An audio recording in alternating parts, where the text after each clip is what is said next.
सादा कराम और मेरे मकतब साथियों, अस्सलाम वालेकुम। मैं अब्दुल राफिक तीसरी जमात का तालिब इल्म हूँ। मुझे आज जिस मौजू पर लब कुशाई का मौका मिला है वो ये आज़ादी पाकिस्तान। मैं अपनी तकरीर का आगाज इस शेर से करता हूँ। परचम वतन का हमको है जान से भी प्यारा, परचम वतन का हमको है जान से भी प्यारा, आंखों का उजाला ये चांद ये सितारा। प्यारे साथियों, 14 अगस्त का दिन हमारी आज़ादी का दिन है। ये वतन हमारे बड़ों ने बहुत मेहनत और जदोजहद से हासिल किया। इसके लिए बर्रे सगीर के करोड़ों मुसलमानों ने अपनी जानें कुर्बान की, इज्जत और वकार लूटा, तब कहीं जाकर ये सरजमी हासिल हुई जिसे आज पाकिस्तान कहा जाता है।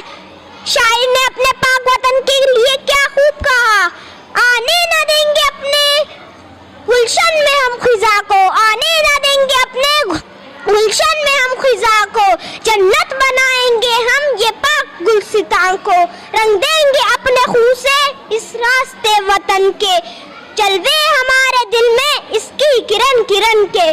प्यारे साथियों, मैं पाकिस्तान के हर बाशिंदे और खास तौर पे अपने नौजवान तबके को ये बात अच्छी तरह बताना चाहता हूँ कि खिदमत, बर्दाश्त, हिम्मत के सच्चे जज्बे का मुजाहिरा करके आला मिसाल कायम करें। हम मुस्तकिल मिजाजी सख्त मेहनत और कुर्बानी से जज्बे से पाकिस्तान को एक अजीम मुल्क बनाएंगे। प्यारे साथियों, इंशाअल्लाह पाकिस्तान कायम रहने के लिए बना है और जमीन की कोई भी ताकत ऐसी नहीं है जो पाकिस्तान को तरक्की करने से रोक सके।